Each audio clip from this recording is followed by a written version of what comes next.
हाँ बच्चों, आज हम पढ़ेंगे जन साइंस। क्या पढ़ेंगे? साइंस।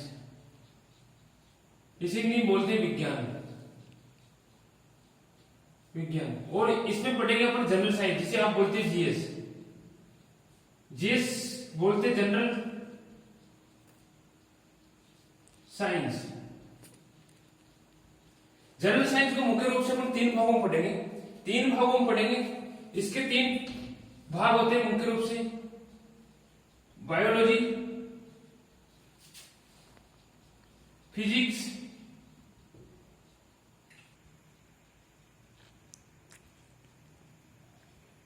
इसके तीन भाग होते हैं: फिजिक्स, बायोलॉजी, फिजिक्स और केमिस्ट्री। ठीक है। ये हर एग्जाम के अंदर जनरल साइंस का 25 से 30 क्वेश्चन मिनिमम तो 25 क्वेश्चन और मैक्सिमम 30 क्वेश्चन पूछे जाते हैं। ठीक है। चाहे स्टेट गवर्नमेंट हो या सेंट्रल गवर्नमेंट, हर एग्जाम के लिए बहुत इंपॉर्टेंट टॉपिक है और बहुत इंपॉर्टेंट सब्जेक्ट है। आपको इसमें कोई न्यूमेरिकल नहीं है, आपको जो याद है वही आप कर पाओगे। ठीक है। अपन इसमें से लेते हैं आज बायोलॉजी, फिजिक्स और केमिस्ट्री। बायोलॉजी इजी सब्जेक्ट, थोड़ी सब्जेक्ट है, और फिजिक्स और केमिस्ट्री थोड़ा डिफिकल्ट है। तो अपन आज इसका पहला टॉपिक लेंगे केमिस्ट्री। ठीक है। पहला टॉपिक, सबसे पहले हम जानेंगे केमिस्ट्री की खोजकर्ता कौन है। ठीक है। केमिस्ट्री की खोजकर्ता लेवासिए। कौन है? Father of chemistry. Father of chemistry.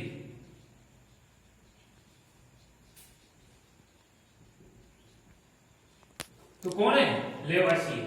ठीक है। ये इनकी खोज करता है, ये फादर ऑफ केमिस्ट्री लेवासिए। ठीक है। और इससे चलने से पहले अपन पढ़ेंगे कि वर्तमान में केमिस्ट्री के अंदर 118 तत्वों की खोज हो चुकी है। कितने तत्वों की? 118 तत्वों की वर्तमान में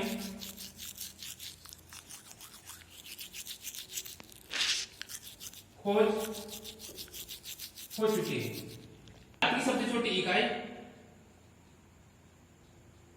पदार्थ की सबसे छोटी इकाई क्या होती है? परमाणु।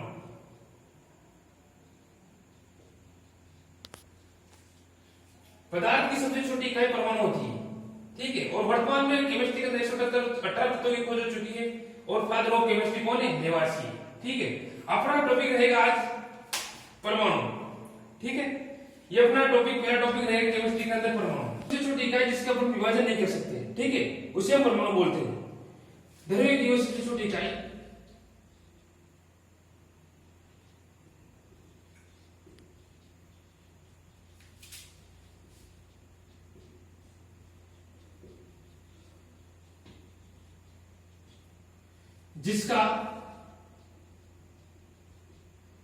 जिसको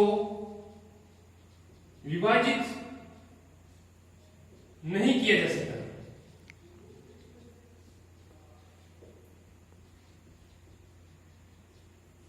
क्या कहलाती है? परमाणु। और एटॉम का अर्थ भी अविभाज्य होता है। क्या होता है? अविभाज्य। द्रव्य की वह सबसे छोटी इकाई जिसको विभाजित नहीं किया जा सकता है, परमाणु कहलाता है।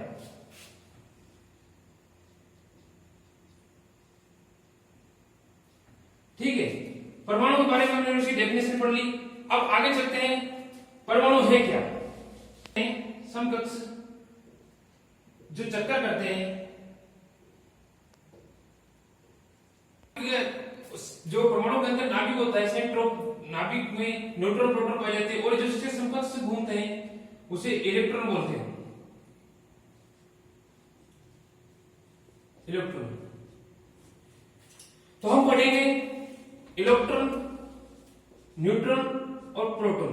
इसे स्मॉल एन, स्मॉल ई और स्मॉल पी से डिनोट करते हैं। ये परमाणु के मुख्य कण होते हैं। क्या होते हैं? मुख्य कण। परमाणु को हम मापने की इकाई परमाणु को मापन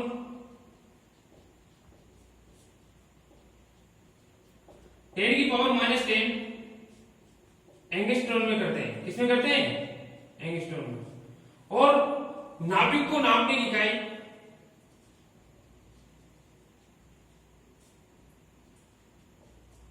10⁻15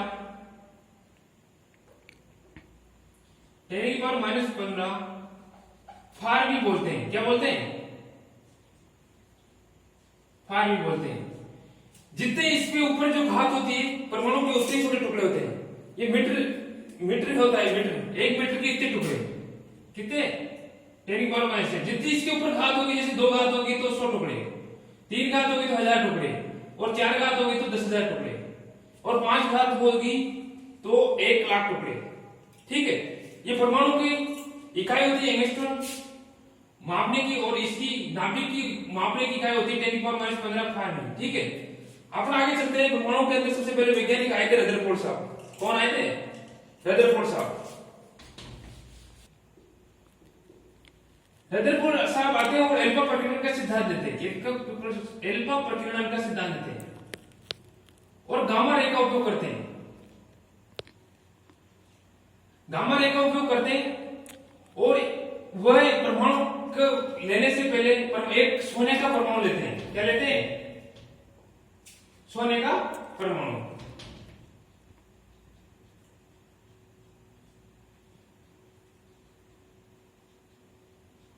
सोने का परमाणु लेते हैं और गामा एल्फा भेद है तो वो देखता है कि परमाणु से जो 90% एल्फा वो भेद हो जाती है, आर पार निकल जाती है। तो वो कहते हैं कि परमाणु क्या होता है? खोखला होता है। क्या होता है? खोखला होता है। फिर वो देखते हैं कि जैसे कि उसके परमाणु के चारों तरफ तो देखते हैं कि किरणें आर पार हो जाती है, और देखते हैं कि नाभिक से किरणें नहीं निकलती। नाभिक से किरणें नहीं निकलती तो वो बोलते हैं कि नाभिक क्या होता है? परमाणु क्या पाया जाता है? नाभिक पाया जाता है। क्या पाया जाता है? नाभिक पाया जाता है। नाभिक पाया जाता है। और वो देखते हैं कि नाभिक से जैसे उन्होंने किरणें को छोड़ा और किरणें उसके इर्द गिर्द सीधी ना जाकर इर्द गिर्द चल जाती है। क्या चल जाती है? इर्द गिर्द। तो बोलते हैं कि परमाणु नाभिक क्या होता है? परमाणु का नाभिक क्या होता है? पॉजिटिव होता है। क्योंकि जो एल्फा प्रकीर्णन ये पॉजिटिव होता है। क्या होता है? पॉजिटिव। जब पॉजिटिव से पॉजिटिव मिलेगा तो क्या होगा? पॉजिटिव होगा ना। तो क्या होता है? नाभिक पॉजिटिव होता है। उन्होंने ये बताया कि नाभिक क्या होता है? पॉजिटिव। और वो देखते हैं, फिर वो प्रॉपर एल्फा गामा रे का उपयोग करते हैं और वो प्रॉपर सेंटर के लिए उन किरणों को छोड़ते हैं। सेंटर के लिए उन किरणों को छोड़ते हैं तो वो किरणें क्या होती है? वापस सेंटर से टकराकर वापस उसी दिशा में आ जाती है। उसी दिशा में आ जाती है तो वो देखते हैं कि ये नाभिक क्या होता है? ठोस होता है। तो क्या बोलते हैं? ये नाभिक क्या होता है? ठोस होता है। उन्होंने क्या किया? सिद्धांत किया और गामा किरणों का, गामा रे का उपयोग किया। रे किरण वो देखते हैं कि इसमें से पहले गामा किरणों को छोड़ते हैं और उसके 90% किरणें उस परमाणु के आर पार निकल जाती है। तो वो देखते हैं कि ये परमाणु क्या होता है? खोखला होता है। और बोलते हैं कि उन्होंने फिर नाभिक को वापस गामा रे का उपयोग किया और वापस छोड़ते हैं तो देखते हैं कि सेंटर से नहीं निकलती।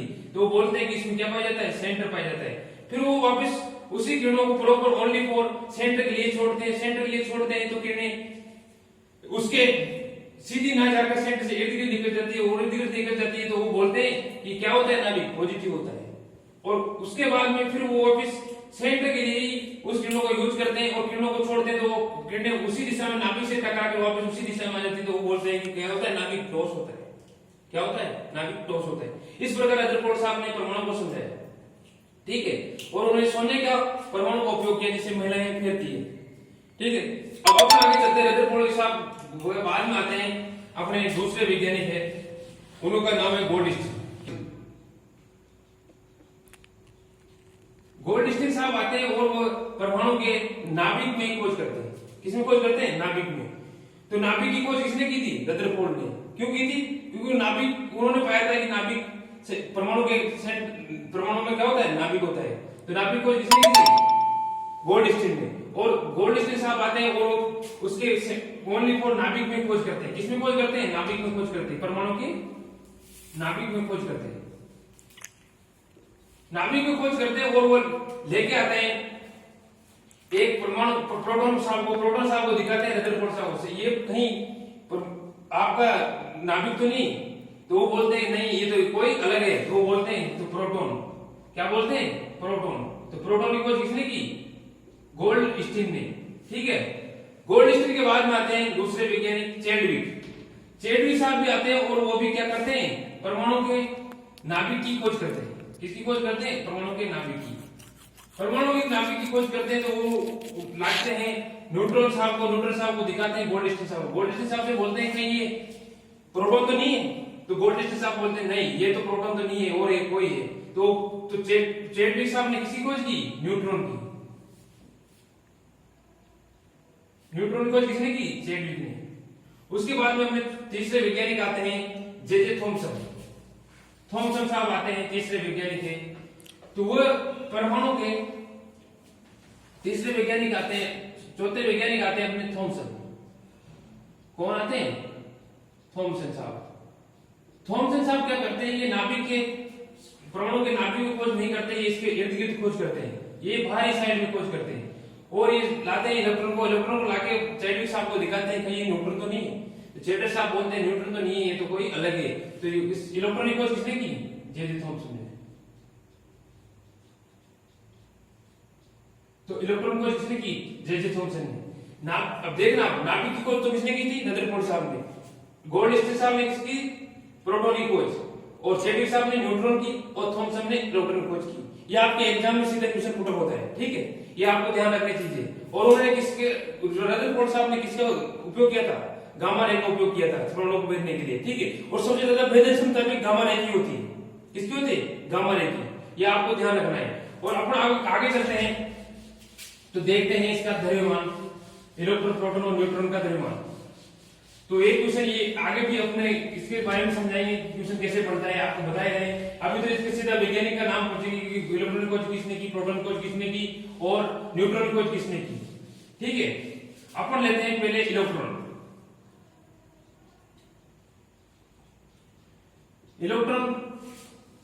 खोज करता, खोज किसने की? J Thomson. और उसके बाद में आता है अपना प्रोटॉन की खोज किसने की? गोल्डस्टीन।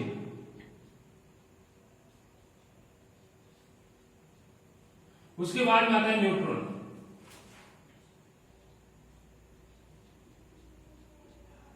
न्यूट्रॉन की खोज किसने की? चैडविक।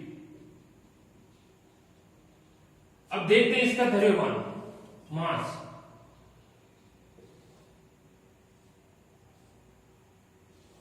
इसका मास होता है, इलेक्ट्रॉन मास होता है 9.1 इंटू 10⁻³ kg। ठीक है, और इसका होता है 1.674825 और इसका 1.6648 10⁻27 kg। इधर इसका होता है 10⁻27 kg। अब हम देखते हैं कि जिसके ऊपर जितनी घात होती है, ये 31 है, जिसके ऊपर जितनी घात होती है उसके टुकड़े होते हैं। अब आप इसमें बताइएगा मेरे को, क्वेश्चन ऐसे बनता है इसमें सबसे भारी कौन और सबसे हल्का कौन? इलेक्ट्रॉन, प्रोटॉन और न्यूट्रॉन, इनमें से आप बताइएगा मेरे को सबसे हल्का कौन, सबसे भारी कौन। आप देखोगे कि इधर तो इलेक्ट्रॉन को 10⁻31 है, इधर 10⁻27 है, उधर इधर 10⁻27 है। आप देखोगे सबसे ज्यादा छोटा कौन, सबसे भारी हल्का कौन, सबसे हल्का कौन? तो इलेक्ट्रॉन। और सबसे भारी कौन? न्यूट्रॉन। ठीक है, ये सी क्वेश्चन बोलते हैं सबसे हल्का इलेक्ट्रॉन, सबसे भारी न्यूट्रॉन। इनमें सबसे हल्का कौन, सबसे भारी क्यों? आप देखेंगे कि इस इलेक्ट्रॉन का द्रव्यमान 10⁻31 9.1 10⁻31 है। इधर देखोगे आप न्यूट्रॉन का 1.6648 इंटू 10⁻27 है। तो सबसे भारी कौन हुआ? न्यूट्रॉन। और सबसे हल्का कौन हुआ? इलेक्ट्रॉन। ये आपसे सीधा एग्जाम के अंदर क्वेश्चन पूछा जाता है। ठीक है, अपन आगे चलते हैं। इसके बाद में परमाणु द्रव्यमान। क्या पढ़ेंगे हम? परमाणु द्रव्यमान।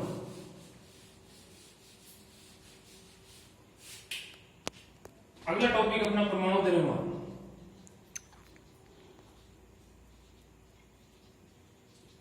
इसे स्मॉल कैपिटल ए से डिनोट करते हैं। किससे करते हैं? कैपिटल से। परमाणु द्रव्यमान को मैं नाभिक के बराबर लिख सकता हूं।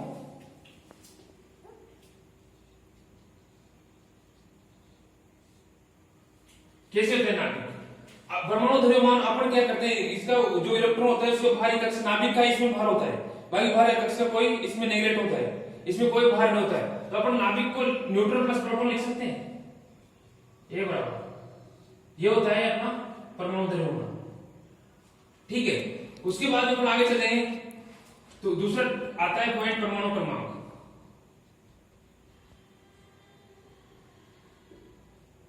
परमाणु क्रमांक को कैपिटल जेड से डिनोट करते हैं। ठीक है, परमाणु क्रमांक जेड प्रोटॉन बराबर इलेक्ट्रॉन के बराबर होता है। किसके बराबर होता है? प्रोटॉन प्लस इलेक्ट्रॉन के बराबर। क्यों होता है? क्योंकि परमाणु क्रमांक प्रोटॉन और इलेक्ट्रॉन के बराबर होता है, क्योंकि इसका पॉजिटिव चार्ज होता है। किसका? परमाणु प्रोटॉन का। ये देखिएगा, आप देखना परमाणु द्रव्यमान और परमाणु क्रमांक। परमाणु द्रव्यमान न्यूट्रॉन प्लस प्रोटॉन, ये इसकी समकक्ष कक्षा होती है। तो आप देखोगे कि इसमें जो ये भार जिसके कक्ष होते हैं, इसमें इलेक्ट्रॉन होते हैं। तो नाभिक मतलब परमाणु का जो भार होता है वो न्यूट्रॉन प्लस प्रोटॉन होता है। क्या होता है? न्यूट्रॉन प्लस प्रोटॉन द्रव्यमान। और उसके बाद परमाणु क्रमांक P को P बराबर जेड बराबर P बराबर E होता है। ये जेड जो परमाणु क्रमांक होता है वो तो प्रोटॉन के बराबर होता है, लेकिन जो परमाणु क्रमांक होता है वो इलेक्ट्रॉन के बराबर नहीं होता है। ठीक है, पर आपसे क्वेश्चन पूछेगा परमाणु क्रमांक होता है प्रोटॉन के बराबर, नहीं होता है इलेक्ट्रॉन के बराबर। आपको ये ध्यान रखना है। ठीक है, अब आपको समझाते हैं प्रोटॉन, इलेक्ट्रॉन, प्रोटॉन और न्यूट्रॉन। इसे आपको भी समझा रहा हूं। तो अपन आगे चलते हैं, इसका एग्जाम्पल लेते हैं, आपको सब समझ में आ जाएगा। ठीक है, एग्जाम्पल लेते हैं अपन। एग्जाम्पल नंबर 1, एग्जाम्पल है अपना जैसे कि कार्बन। कार्बन लेते हैं। ठीक है, अब आप इसमें बताइएगा मेरे को इलेक्ट्रॉन, प्रोटॉन, न्यूट्रॉन, परमाणु द्रव्यमान और परमाणु क्रमांक। आप देखोगे कि इसमें जो हमने पढ़ा है अभी, जो परमाणु क्रमांक होता है अपना, कार्बन के जो परमाणु क्रमांक होते हैं उसका होते हैं, और उसका द्रव्यमान क्या होता है? 12 होता है। ठीक है, ये तो होता है इसका परमाणु द्रव्यमान। क्या होता है? परमाणु द्रव्यमान। और ये होता है परमाणु क्रमांक।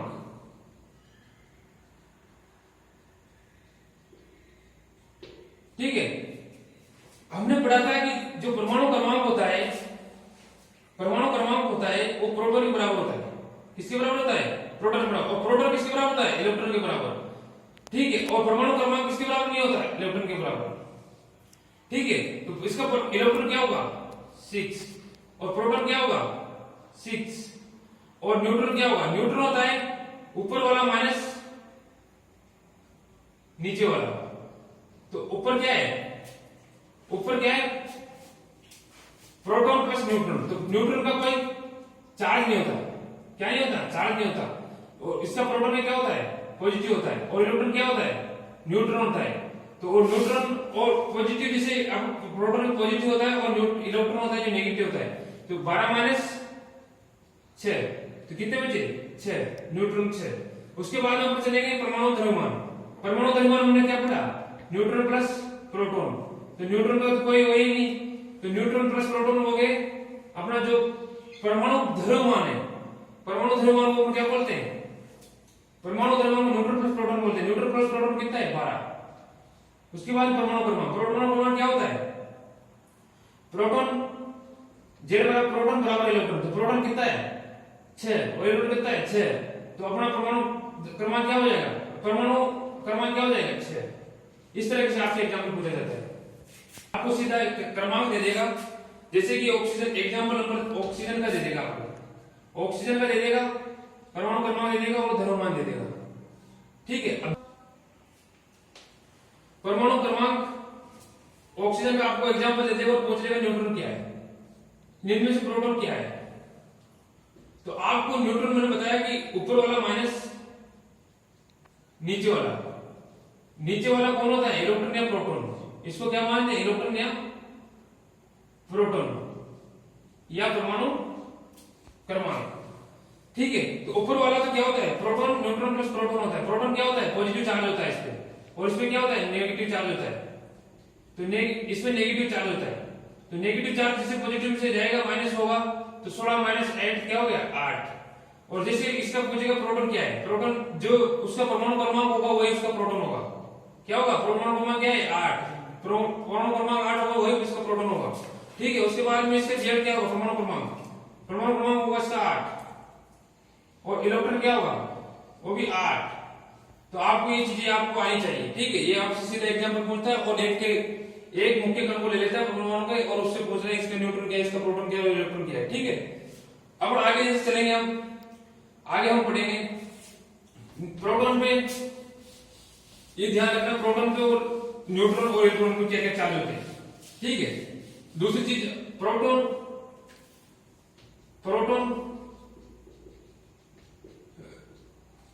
न्यूट्रॉन और इलेक्ट्रॉन, इस पे नेगेटिव चार्ज होता है। क्या होता है, नेगेटिव चार्ज आवेश, और प्रोटॉन पे होता है पॉजिटिव चार्ज, और न्यूट्रॉन पे कोई चार्ज नहीं होता है।